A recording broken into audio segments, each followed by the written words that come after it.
nuestra obediencia a la palabra de Dios. Es muy común encontrar cristianos que son todo menos cristianos en su actuar, en su forma de vida. Su obediencia a la palabra de Dios nos hace cuestionar la santidad inclusive de Dios. Y muchas veces decimos o hemos escuchado decir, ¿y eso qué es? Cristiano. Así es que la obra de santificación debe ser algo, debe ser un tema que nos debe de interesar a todos los que somos hijos de Dios. Sabemos que la obra de santificación inicia en un punto, inicia con el perdón de nuestro pecado a consecuencia de que nos arrepentimos. Por causa de nuestra condición de pecado, venimos ante Dios y pedimos, Señor, ten misericordia de mí y sálvame. Es ese momento al que llamamos conversión. Dejamos de ser esclavos del pecado para convertirnos en esclavos de la justicia. De hecho, ahí en la obra que comienza en nosotros, quiero que me acompañen ahí a Filipenses 1:6, dice, estando persuadidos de esto, que el que comenzó en vosotros la buena obra, la perfeccionará hasta el día de Jesucristo. Sabemos que Dios inició la obra, pero muchas veces descansamos en que Dios tiene la culpa de que no seamos buenos cristianos. Y quiero contarles en este punto una historia verídica que es apasionante con respecto a esta forma de ver la vida. Esta historia inicia hace algunos años, en el año 1751, hace muchos años. Una nave llamada el African, ya saben por dónde andaba, viajaba por en la zona norte de África con un cargamento completo. Su capitán se encontraba cómodamente sentado en su habitación leyendo la Biblia y agradeciendo a Dios por lo que parecía ser un viaje rentable. Este hombre se llamaba John Newton. No tiene nada que ver con el físico, para que no vayan a confundirse. Él se consideraba como uno de los esclavistas más humanitarios de Inglaterra. Más humanitario. Se justificaba a sí mismo comparándose con los capitanes de otros navíos. Tenía una conciencia sucia, él decía, tienen una conciencia sucia los que persiguen a todos, que los persigue a todos, perdón. Entre tanto, él tenía en su barco a 450 africanos bajo cubierta, viviendo en la suciedad del barco y teniendo apenas lo suficiente para poder acomodarse y descansar en este viaje. Una noche de ese año, 1751, algunos de estos esclavos rompieron sus cadenas y hicieron lo que cualquier persona que se encuentre en esa condición haría. Se levantaron, hicieron una insurrección, pero la tripulación suprimió la rebelión. Y el capitán Newton puso a los cabecillas de este movimiento en cepos, era una especie de yugo, y los torturó con tornillos y grilletes en sus manos. Y al regresar a su cabina, Newton hizo lo siguiente. Esto está escrito en su bitácora. Alabó a Dios por ayudarle a mantener a sus esclavos subyugados. Y escribió esto: a menos que el Señor cuide la ciudad, escribió, los guardias vigilan en vano. Por ahí está en el Salmo 127. Los primeros esclavistas británicos comerciaban con cargas humanas y lo hacían por tener azúcar de una región que está en Surinam y en Barbados. Pero con el tiempo lograron obtener contratos para vender esclavos a los colonos españoles aquí en América. Los puertos británicos se hicieron ricos por el comercio de esclavos. La ciudad de Liverpool, el puerto donde vivía este hombre Newton, era el centro de economía de ese tiempo donde se comercializaban todos los esclavos. De hecho, vivían de ese comercio. Es más, había almacenes que vendían collares para negros y para perros. Era triste esto, es real. Y las damas, bien vestidas, a menudo se veían acompañadas de esclavos jóvenes que traían turbantes y que eran los encargados de su protección y de atenderlas. La compra-venta de esclavos con el tiempo fue aboliéndose, pero no era en ese entonces. El movimiento abolicionista aún no había empezado en estos años. Liverpool para el año de 1792 se había convertido en el puerto más importante y más próspero de Europa. ¿Y saben por qué? Por vender esclavos. La vida marinera de Newton, regresando a la historia de este hombre, empezó cuando su padre lo alquiló a un mercante de azúcar de Liverpool. Él estaba rodeado por costumbres que sus compañeros le compartieron. Como marinero, un joven marinero, pronto cayó en esa espiral descendente de vulgaridad, depravación y fornicación. Para el año 1745 fue a trabajar con un comerciante de esclavos llamado el señor Clough, en una isla de la costa oeste de África. Allí se enfermó de malaria y fue tratado con horrible desprecio por la esposa de este hombre. Así es que él tuvo que soportar la depravación y el menosprecio de esta mujer. Se escapó de aquel abuso para el año de 1748, cuando consiguió un pasaje en un barco con rumbo a Liverpool. Solo unos pocos días después de llegar a puerto, en la noche del 21 de marzo de aquel año, la tripulación despertó debido a una tormenta violenta que amenazaba con destruir la nave. Seguro de que no iba a llegar y a escapar y llegar a término, Newton le clamó a Dios pidiéndole ayuda. Dicen que esta es la oración más importante cuando dice, Dios mío, sálvame. Esta es la oración más básica que todo ser humano tiene en algún punto de su vida. Dios, sálvame. El Señor ciertamente va a salvar y salvó la vida de este hombre. Y este marinero depravado reformó su comportamiento exterior. Dejó de maldecir, empezó a estudiar de nuevo la Biblia, el Nuevo Testamento en particular.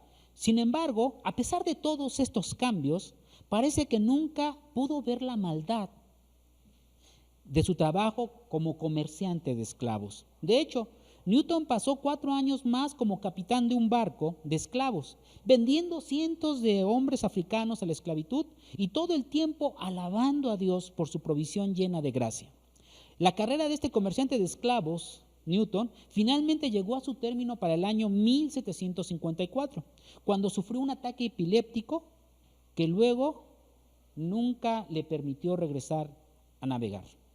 Una década de labores de escritorio en Liverpool dio el tiempo suficiente para que él continuara su vida estudiando la Biblia y empezó a dedicarle tiempo a la oración y a conocer más a Dios. Y para el año 1774 se convirtió en pastor en un lugar llamado Olney, donde escribió una de las canciones, uno de los cantos más conocidos de la iglesia cristiana, Amazing Grace, en español, Sublime Gracia. Tal vez es el himno más famoso en inglés, aquí en español aún lo conocemos. Pero al final les cuento el final de esta historia, al final de la predicación, pero quiero leerles un poco de ese canto de Sublime Gracia. Dice, sublime gracia del Señor que a un infeliz salvó. Fui ciego, mas hoy veo. Perdido yo y Él me halló. Su gracia me enseñó a temer, mis dudas ahuyentó. Oh, cuán precioso fue a mi ser cuando Él me transformó. Ya soy libre, Dios me salvó y mis cadenas ya Él rompió. Y como un río fluye el perdón, sublime gracia, inmenso amor. Ahí dejo el texto. A primera vista, pareciera que como creyentes podemos continuar con nuestra vida tal cual es una vez que recibimos a Cristo. Eso es lo que vemos en la vida de este hombre. Sin embargo, lo que Pablo, regresando a nuestro pasaje en Filipenses 2, nos enseña es que el verso 12 y 13, Pablo nos enseña algo interesante, que como creyentes tenemos algo que debe caracterizar nuestra vida, es decir, un proceso continuo de santificación. Y por un momento quiero que cada uno de ustedes tome, si pudiera hacer una línea del tiempo en su vida, del momento en el que Dios lo salvó, el antes, el punto en el que lo salvó y el después. ¿Qué cambios, y quiero que lo hagan de manera mental, cada uno de ustedes, qué cambios realmente han ocurrido en sus vidas? ¿A qué me refiero? Si sus vidas no han cambiado, quiero decirles que algo anda mal en su relación con Dios. Porque según esto, según el versículo que leímos, debe haber un proceso de santificación en nuestra vida, es decir, debe haber un cambio que en el tiempo debe ser notorio acerca de nuestra relación con Dios. Dice en Romanos 8:1 que no hay condenación para los que estamos en Cristo Jesús, pero esto no es una papeleta con la cual podamos llegar con Dios. Pues yo, como dijiste que no había condenación, pues yo seguí igual. ¿No? Dios está trabajando para que nosotros dejemos esa contaminación de la cual hemos sido impregnados y la cual también nosotros nos hemos impuesto. La obra de Dios se va a completar, pero debe ocurrir algo en nuestra mente y en nuestro corazón para que ese cambio sea real. ¿No hay condenación, hermanos?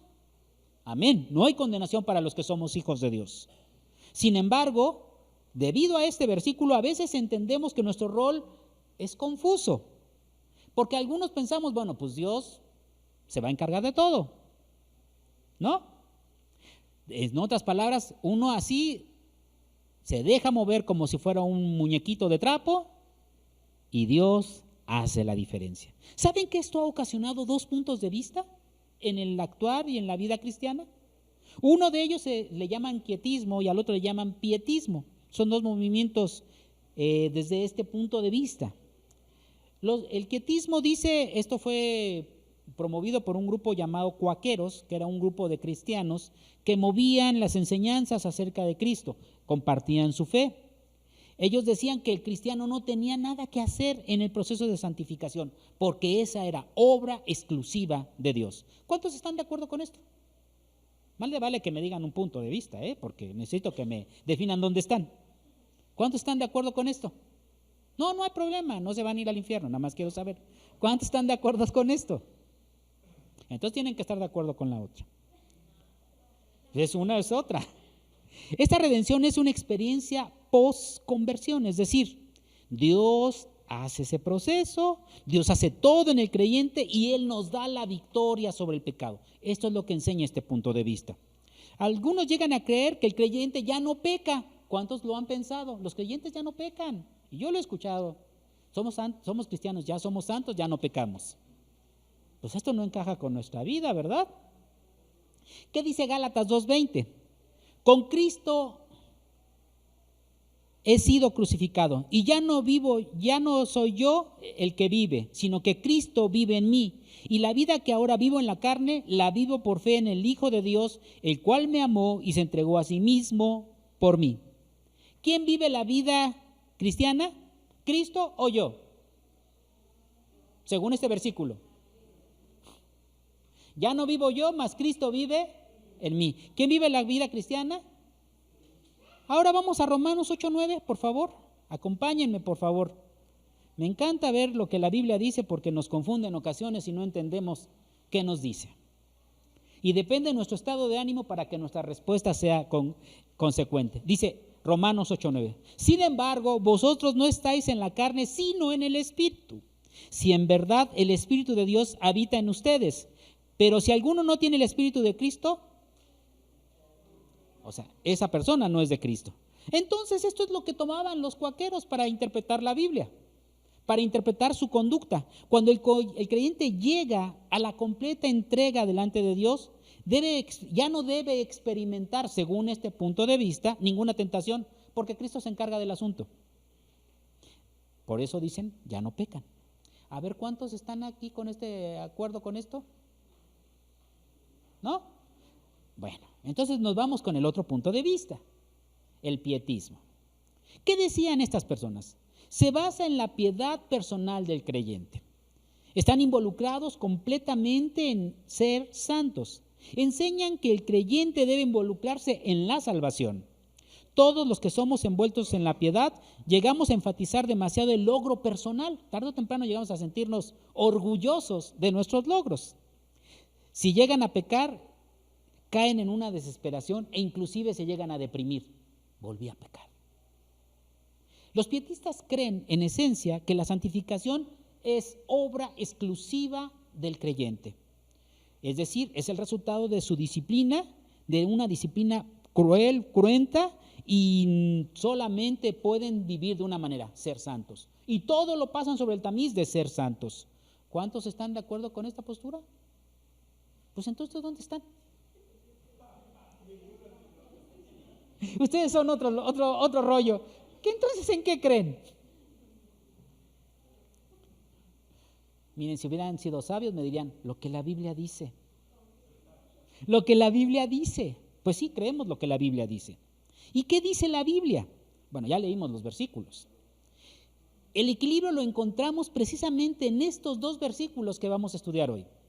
Filipenses 2, versos 12 y 13. Espero que nos dé tiempo de estudiar los dos versículos.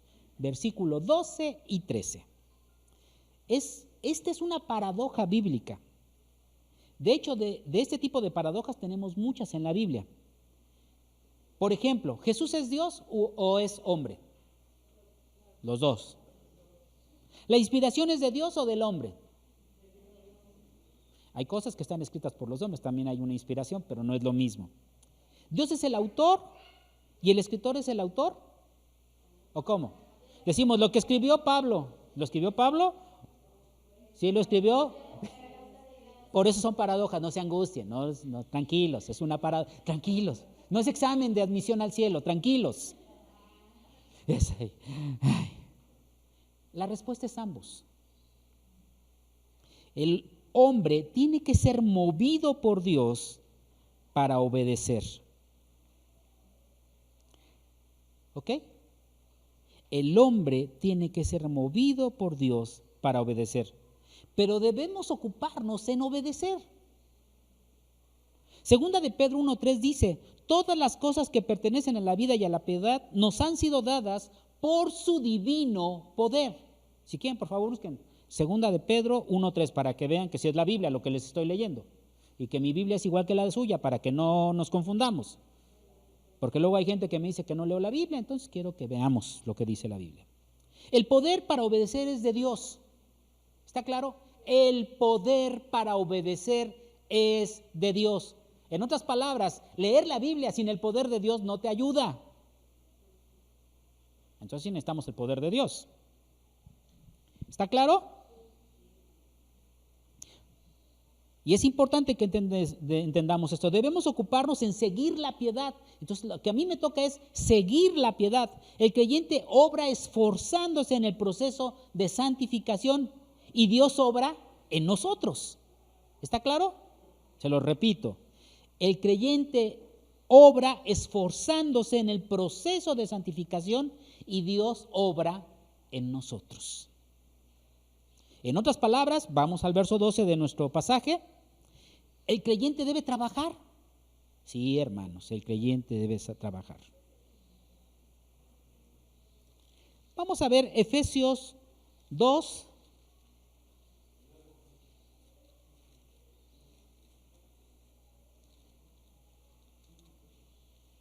Efesios 2, verso 8 y 9. Dice, porque por gracia sois salvos por medio de la fe. Y esto no es de vosotros, pues es don de Dios. No por obras para que nadie se gloríe. En otras palabras, debemos de cuidarnos de entender que lo que nos salva es nuestra fe en lo que Dios ya hizo a través de Cristo. En Romanos 3, 20 al 24 dice, porque por las obras de la ley nadie será justificado delante de él. Eso es lo que nos dice Romanos.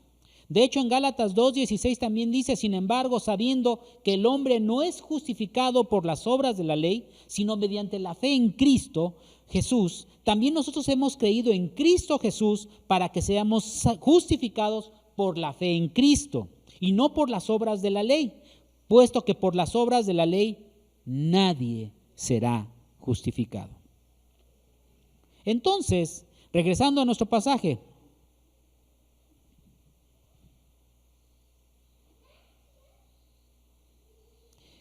Dice el verso 12: por tanto, amados míos, como siempre habéis obedecido, no como en mi presencia solamente, sino mucho más ahora en mi ausencia. Quitemos esa parte por un momento, no que la borren de sus Biblias. Avancemos, dice, primera palabra, ocupaos. ¿A qué le suena esa palabra, hermanos? Ocúpense. ¿A qué le suena? Vamos a básico. ¿Esta es una sugerencia o es un mandamiento? Es un mandamiento. Imagínense que su mamá, niños, su mamá, jovencito, les dice, ocúpate de tu cuarto. ¿Qué entienden? No dije a las mamás, dije a los hijos. ¿Qué entienden los hijos? Sí, me encanta esa palabra. ¿Qué entienden? No contestan los jóvenes, ¿eh? Creo que todavía no se ocupan. Dicen, estoy muy ocupado. La palabra ocupaos es un mandamiento en presente y está en presente continuo. O sea, constantemente tienen que estarse ocupando, llevar a cabo su conclusión. Es decir, debemos estar de manera consciente ocupados en esto, en este mandamiento que nos va a dar. En otras palabras, esta palabra se utilizaba en aquel entonces para hablar de la extracción de un metal precioso. ¿Alguna vez han ido a una mina? Digo por curiosidad, una mera exploración cultural. Es increíble el trabajo que tiene que realizarse para poder traer unos gramitos de oro. El otro día estaba escuchando un artículo, de hecho, hace algunos años fuimos a una mina ahí en Hidalgo y vimos y nos decían, aquí hay no sé qué, aquí hay no, yo nada más veía piedras de diferentes colores, sí, la verdad. Es el color, y aquí hay no sé qué, y aquí hay no sé qué metal. Pues, si tú lo dices, o sea, pudo haberme dicho cualquier cosa y se lo creía. Por cierto, vendían también oro de los tontos, pirita, ¿verdad? Vendían ese oro y ahí lo tenían. Algunos lo compraban, y compré oro, ¿no? El asunto es que ahí había muchos colores de piedras y decían, aquí hay este metal, aquí hay este metal. Era un recorrido interesante el que nos hicieron. El asunto es que tiempo después yo vi un reportaje precisamente en Sonora y es increíble la cantidad de material que tienen que extraer para obtener unos gramitos de oro. ¿Cuántas toneladas se le dijeron? Era muchísimo material lo que sacan para sacar 600 gramos de oro. El caso es que esta palabra ocuparse se refiere precisamente a la extracción de un metal precioso. Y para poderlo hacer tienes que trabajar y trabajar. El proceso hoy en día para extraer el oro incluye pulverizar, después lavan, después meten agua y así van hasta que sacan ese metal. Aquí nos da esta misma idea. Ocúpense como si estuvieran extrayendo oro para completar la salvación que va a producir en cada uno de nosotros glorificación.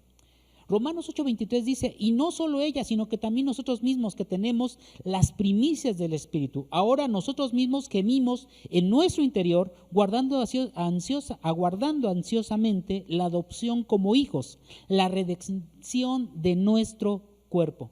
Hermanos, ¿ustedes anhelan ser redimidos? ¿Qué es eso? Ya que lo ansían.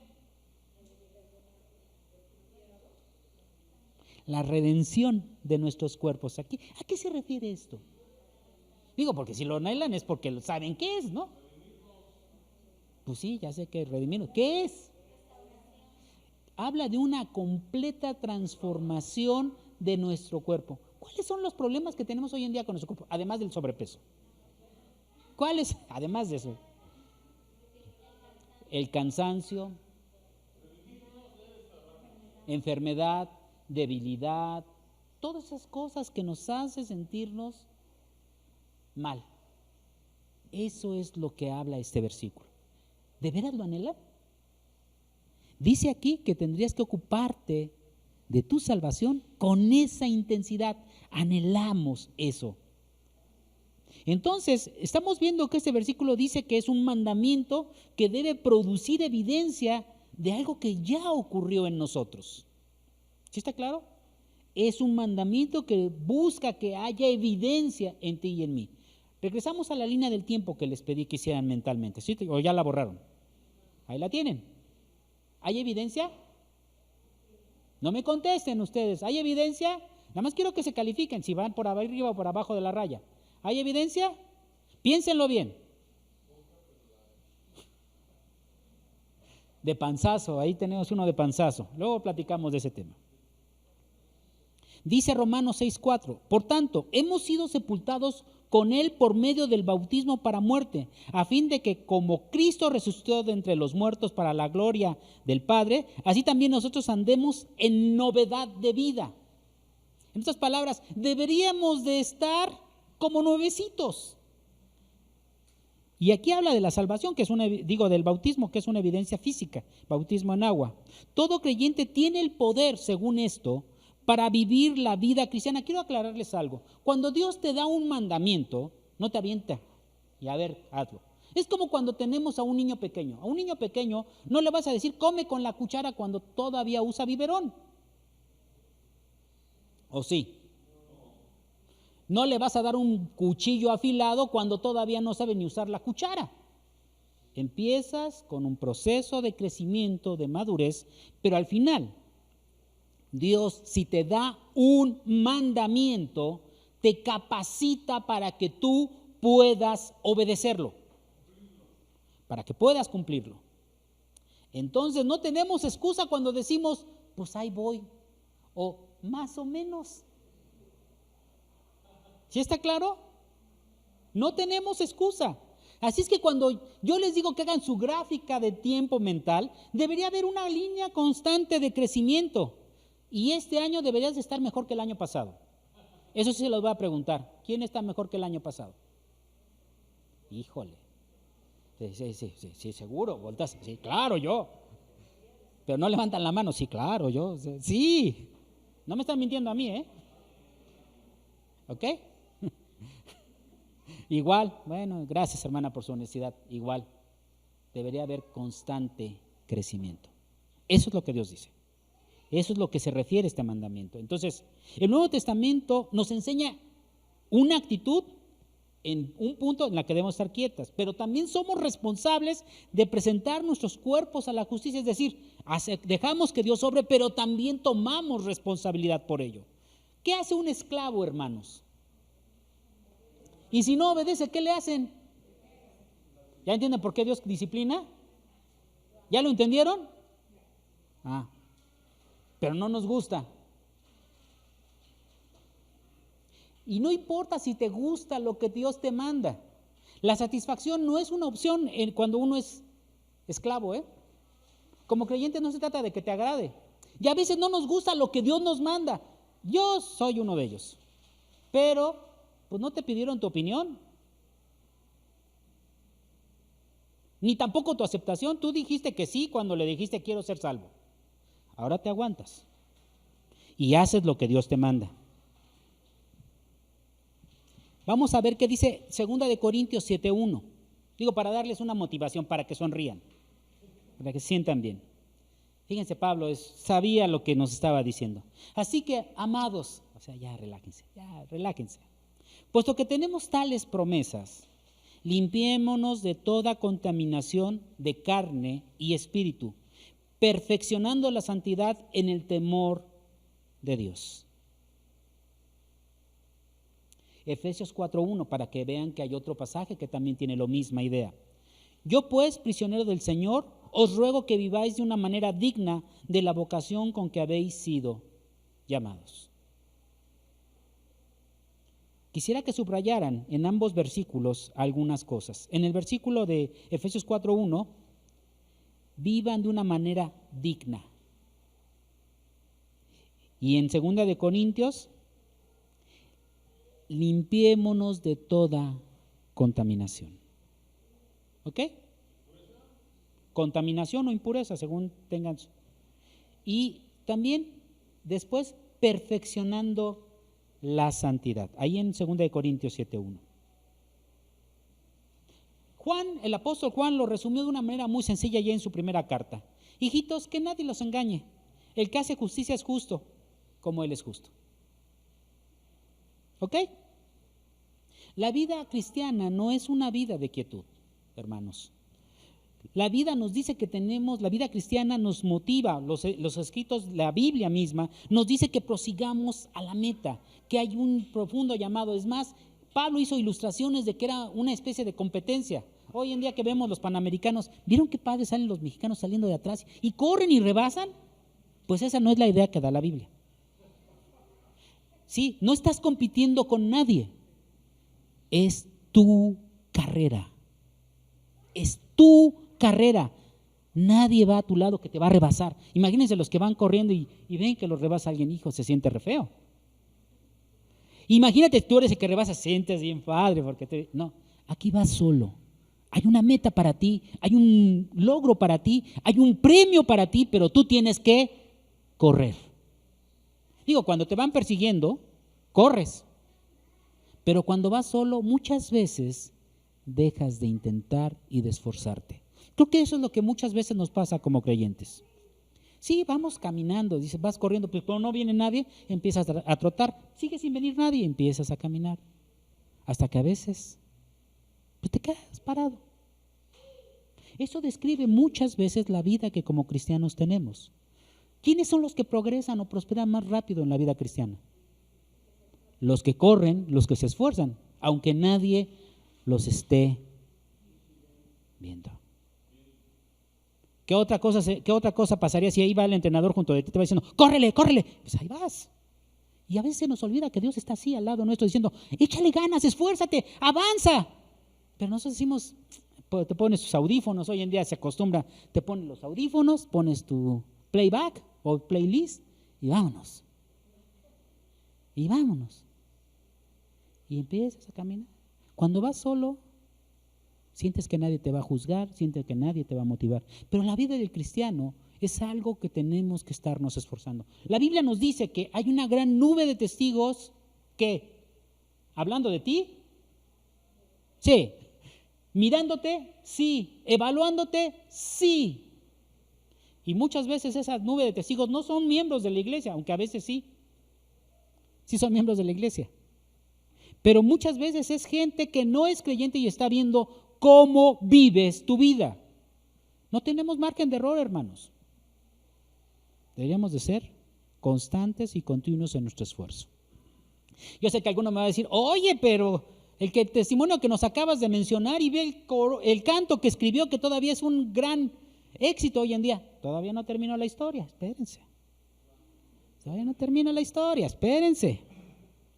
Proseguir, dice, ocupaos en vuestra salvación con temor y temblor. Este pasaje, esta oración, dice que todo creyente tiene la responsabilidad de vivir una vida a la altura de lo que la palabra de Dios dice. A eso se refiere Pablo. Pablo de Tarso. A eso se refiere. ¿Vives a esa altura, hermano? Amén. No, bueno, les ayudo. Amén. ¿No? Todo en la vida del cristiano demanda esfuerzo y requiere un grado de energía. Y compromiso, obviamente. Aquí el problema no es un arrancón y ya. Vamos a correr. Esfuérzate. ¿Qué energía impulsa la santidad del creyente? Depende de que si eres pietista o quietista. Yo creo que Dios pone en ti el querer como el hacer. Entonces, ¿por qué no lo haces? No, ya te puso el querer como el hacer. ¿Por qué no lo haces? Porque todavía no estás, te sientes solo y vas caminando. Sí, voy avanzando, sí. ¿Sabes cuándo vas a llegar? Todavía te falta, te falta. Alguien dijo que la vida del creyente no es una carrera de velocidad, es un maratón. Y según lo que entiendo, un maratón te vas dosificando, pero sí corres, no vas caminando. Pero se trata de que llegues, ¿no? Y no te van a esperar todo el día. Pablo nos dice que hay 5 elementos que debemos entender con respecto al ocuparnos de nuestra salvación con temor y temblor. Con temor y temblor. Así dice el pasaje. Primero, recordar nuestro ejemplo en Cristo. Dice, por tanto, eso es lo que dice el verso 12. Por tanto, verso 12, por tanto, eso es lo que empieza este versículo. Por tanto, es una conjunción que une todo lo que antes se ha dicho. Y vamos ahí al verso 5 al 11. Dice, haya pues en vosotros este sentir que hubo también en Cristo Jesús. Estoy en Filipenses 2:5, para que no se me pierdan. Haya pues en vosotros ese sentir que hubo también en Cristo Jesús, el cual, siendo en forma de Dios, no estimó el ser igual a Dios como cosa a que aferrarse, sino que se despojó a sí mismo tomando forma de siervo, hecho semejante a los hombres, y estando en la condición de hombre, se humilló a sí mismo, haciéndose obediente hasta la muerte y muerte de cruz. Por lo cual Dios también lo exaltó hasta lo sumo y le dio un nombre que está sobre todo nombre, para que en el nombre de Jesús se doble toda rodilla de los que están en los cielos, en la tierra y debajo de la tierra, y toda lengua confiese que Jesucristo es el Señor, para gloria de Dios Padre. Entonces, mira, si tú dices, no me importa esto de si Jesús es Dios y si no es Señor de todo el mundo, yo no me voy a doblar. ¿Qué dice este versículo, este pasaje? Toda rodilla se va a doblar. Dice que si están de acuerdo, entonces aquí tienes la opción. ¿Lo quieres hacer por las buenas o lo quieres hacer por las malas? Tú decides. Entonces dice, recordemos el ejemplo de Cristo. Cristo es nuestro modelo. Él debe ser tu esquema de vida. A Él es al que debemos imitar. Pablo nos muestra la actitud de Cristo. Es la mejor o es el mejor ejemplo que tenemos como creyentes. No son los hermanos, claro, tenemos obligación, pero no son los hermanos tu ejemplo. No son el pastor o los líderes de la iglesia. Es Cristo a quien debes imitar. A veces decimos, es que si lo hacen ellos, yo también puedo. Pues, ¿qué crees? No. A veces los hijos dicen, es que mi papá lo hace. Eso no te justifica. No te justifica. O mi mamá también. No tienes justificación, porque tu modelo es Cristo. O sea, es un mal ejemplo, sí, cuando se portan mal, pero tu ejemplo, tu esquema es Jesús. Así es que no tenemos excusa como hijos de Dios. También. Primera de Juan 2:14 dice, primera de Juan 2:4, perdón. El que dice yo lo conozco, pero no guarda sus mandamientos, vean cómo le dice Juan que es. El tal es un mentiroso y la verdad no está en él. Entonces, cuando tú dices, yo conozco a Cristo, pero no vives a la altura de su estándar, adiós, bye. Si revisamos un poquito en detalle estos versículos del 5 al 11, se van a dar cuenta de que nos da muchos parámetros de cómo debería ser nuestra vida. Dice, primero debemos de tener el mismo sentir que Cristo. ¿Cuál era el sentir de Cristo, hermanos? Resúmalo en una oración. ¿Cuál era el sentir de Cristo? Obedecer al Padre. Punto. Obedecer al Padre. Empieza a notarle. Digo, si no te acostumbras, empieza a notarle. Obedecer al Padre. Dios dijo, yo soy santo, ¿ustedes cómo tienen que ser? Obedecer al Padre. Vamos a seguirle revisando, nada más para que no se sientan mal, si salen raspados, lo siento, ahí tenemos botiquín de primeros auxilios, pueden usarlo. Dice, el cual siendo en forma de Dios, no estimó el ser igual a Dios como cosa que aferrarse. ¿De qué está hablando ahí? No tenía orgullo. A veces nos cuesta trabajo dejar, ¿qué van a decir? Es orgullo, hermanos, no se hagan. Aquí no, es orgullo. A veces decimos, es que mi familia, ¿qué va a pensar? Es orgullo. No debe haber algo en la tierra a lo cual sea más importante que Dios. que lo que Dios te está demandando. Jesús dijo, me despojo. Tenía muchos motivos para decir, ¿por qué lo va a hacer por esta bola de pecadores? Y éramos todos, ¿eh? ¿Qué tienes tú que ofrecerle a Dios? Nada. Como yo, no tengo nada que ofrecerle a Dios. Sin embargo, Dios, Jesús, vino a este mundo a morir por ti y por mí. Él pudo haberse quedado cómodamente en el cielo. Que estos se quemen en el infierno. Que ardan.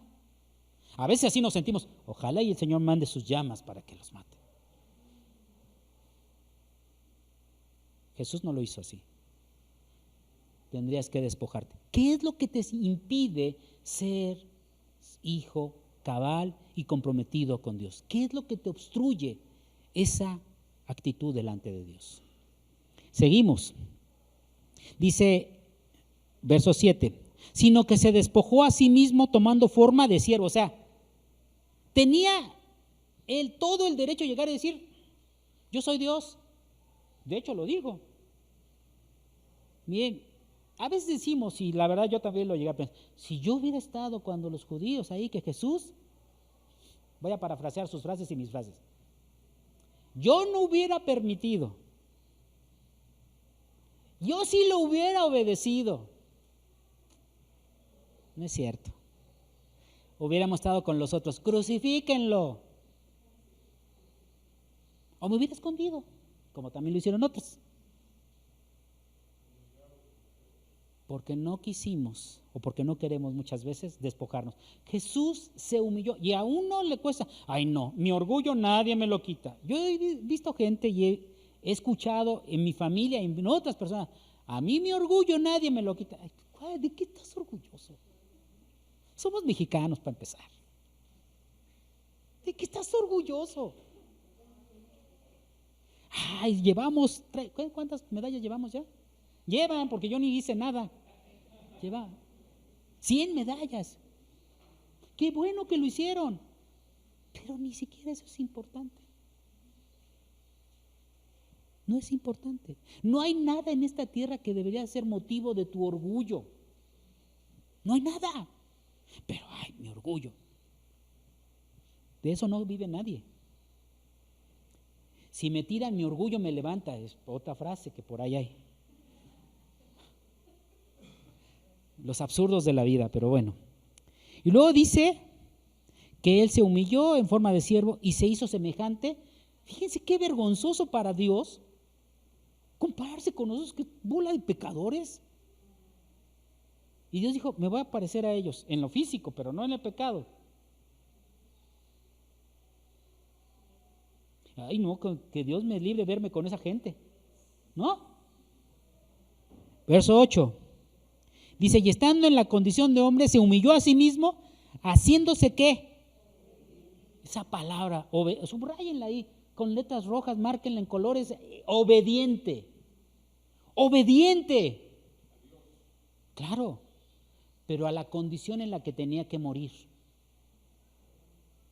A ver, pues sí, era la peor condición. Esa clase de juicio y de sentencia estaba destinada para los peores delincuentes de ese tiempo. No todos eran crucificados, pero él iba a ser crucificado. Aquí el asunto es que Jesús dijo, voy a ser obediente hasta ese punto. Y nosotros decimos, ah, no, Dios, eso yo no. No, pídeme lo que sea, pero eso no. Pues, ¿qué pues? ¿No que tienes el mismo sentir que Cristo? Hasta me sentí muy norteño. ¿Qué pues? Entonces, ¿qué? ¿Cómo estamos?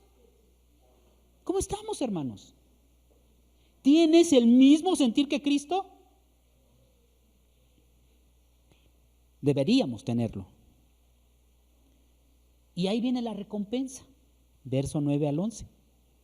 Por lo cual, o sea, debido a esto, casi nada, debido a eso, ¿qué hizo Dios?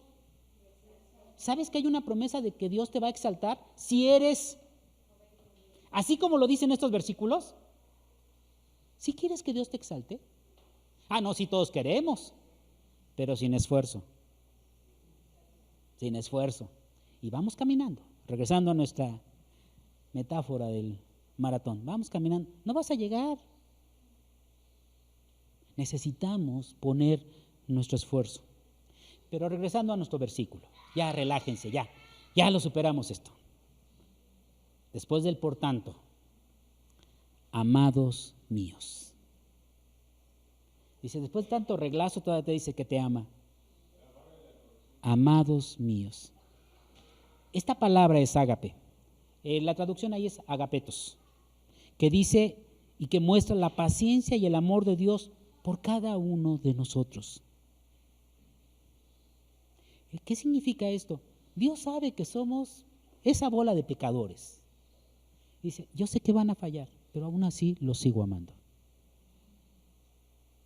Aún así los sigo amando. ¿Vas a fracasar? ¿Vamos a fracasar en algún punto? Sí, pero Dios no deja de amarte. El fracaso no significa que Dios deja de amarte, ¿está claro? Pero ningún creyente debe estar toda la vida fracasando. Ningún creyente es perfecto, pero sí deberíamos de buscar la verdad y tratar de ser obedientes. ¿Qué es lo que pasa? Hay muchas películas hoy en día, pueden ver películas de personas que corren y que nunca ganaron nada, pero sus vidas fueron llevadas a la pantalla grande porque después de que se cayeron todos heridos, llegan a la meta y todos les aplauden así bonito. Yo creo que así vamos a llegar allá delante de Dios, terminando el maratón. Todos raspados, pero vamos a llegar. Lleguen, hermanos, les conviene llegar hasta ese punto. No se dejen caídos en el suelo, levántense y síganle. Enderecen sus rodillas y esfuércense. Dice Pablo en Filipenses 4:1. Así que hermanos míos, amados y deseados, gozo y corona mía, estad así firmes en el Señor, amados. Vean qué bonito les dijo Pablo. O sea, los quiero un montón, échenle ganas. Los filipenses tenían problemas, pero Pablo no dejó de amarlos, así como Dios tampoco te ha dejado de amar. De hecho, Jesús dice en el Evangelio de Juan 13:1, dice, y los amó hasta el fin. Dios te ama.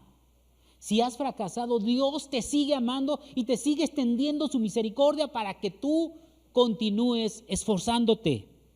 Así es que si hiciéramos un grupo, sería el grupo de pecadores anónimos y diríamos, hermano, hoy llevo 2 días sin pecar. Sería bueno, de verdad. Sería un ejercicio interesante. Llevo 3 días sin pecar. Gracias a Dios. Amén. No, llevo más días sin pecar, pero gracias a Dios. Llevo 1 semana. ¿Ok? Dios no te va a abandonar. De hecho, Hebreos 12:6, que ese versículo a nadie le gusta, dice, porque el Señor al que ama y azota a todo el que recibe por hijo. Ahora sí queda claro por qué lo dice Dios. La disciplina ante los ojos de Dios es una muestra de su amor. Ya cuando no te disciplines porque ya no te quiere. No, gracias a Dios. Esto debe darte ánimos para seguir, para mantenerse a pesar de haber fracasado. Esto debe ocuparte y llevarte a seguirte ocupando en tu salvación con temor y temblor. Ya llevamos dos cosas que nos dice aquí. ¿Cuántas faltan? Ya ni se acuerdan. Les dije 5. Faltan 3. Número 3.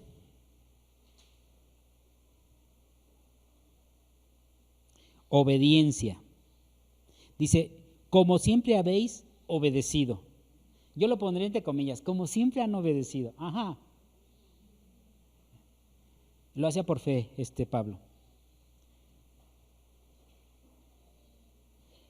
La palabra obediencia en aquel entonces es una palabra que llevaba la idea de que te ponías a los pies del que enseñaba. En aquel entonces no había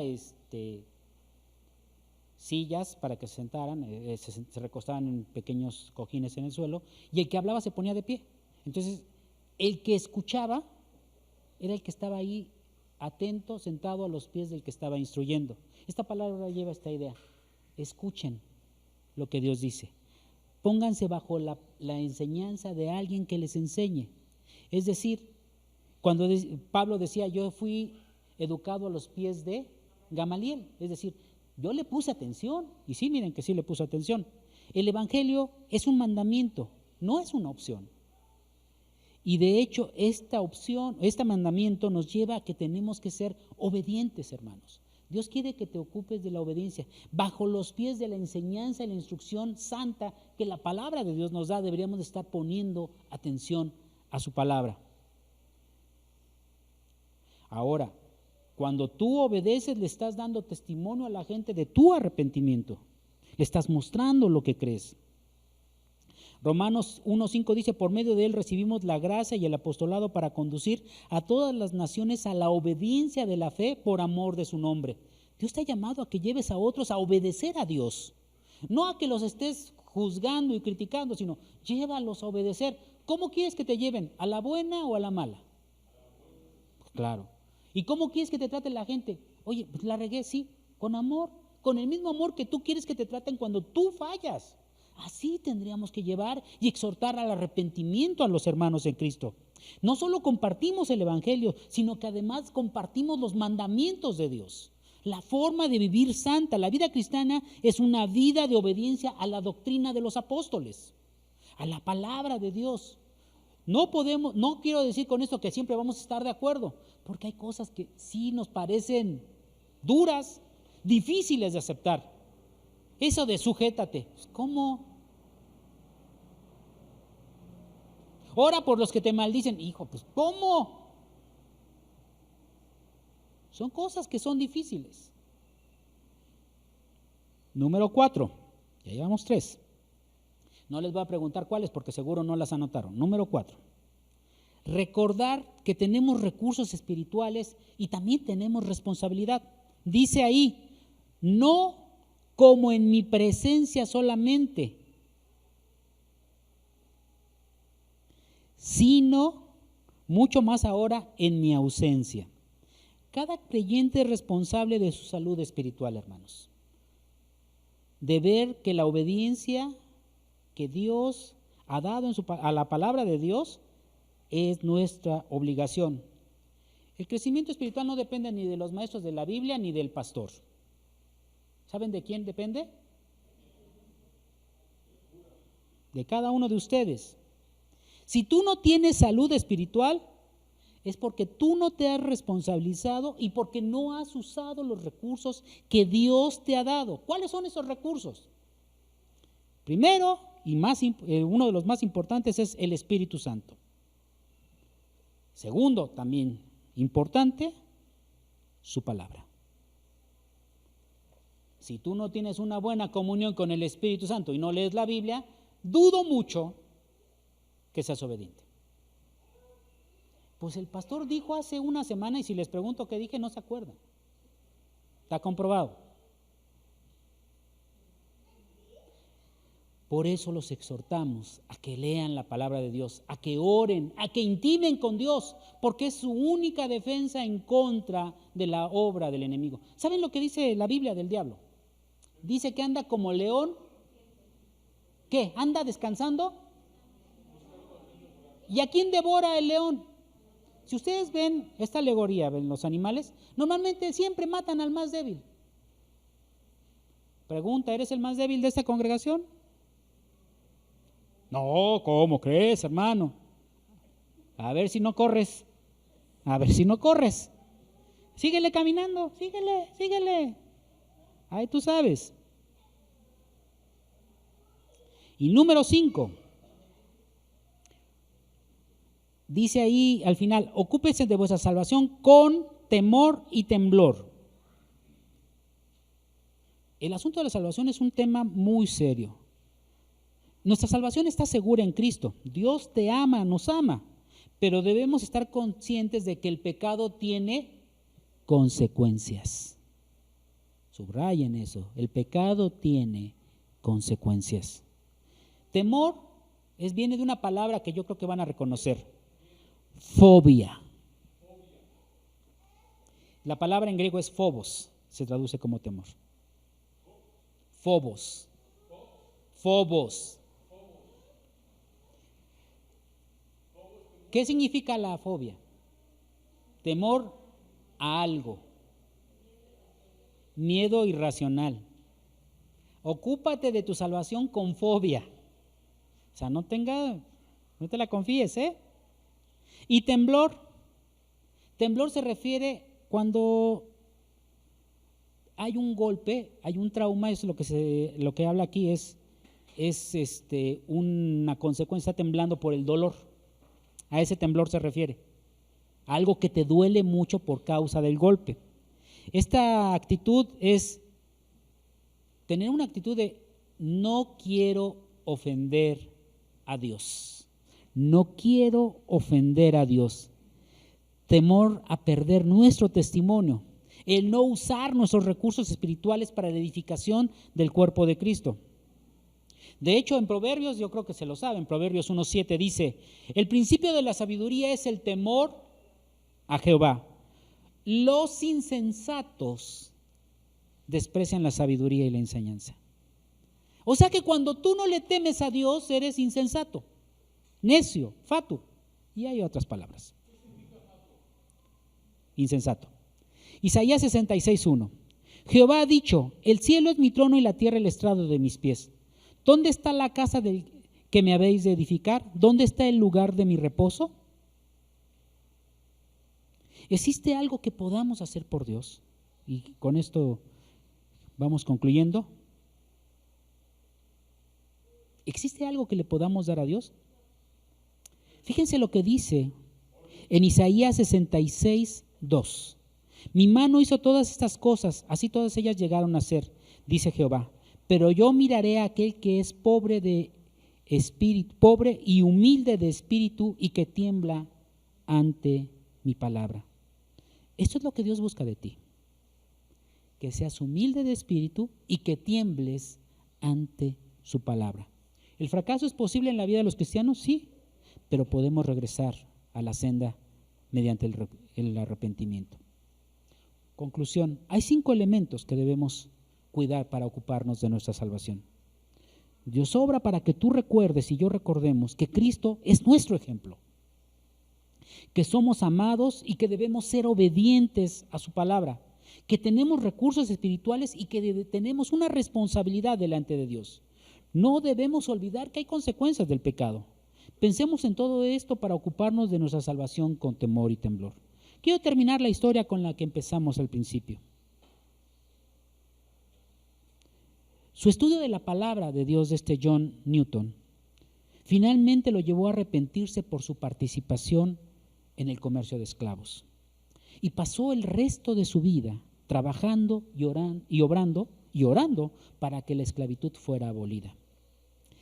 De hecho, sirvió en la iglesia de Olney por 14 años hasta que fue ordenado como rector de una escuela, el Mary Woodward, en Londres. Fue allí donde discipuló a un hombre llamado William Wilberforce, y a este lo animó a que se mantuviera en la política para que trabajara en favor y en pro de la abolición de la esclavitud.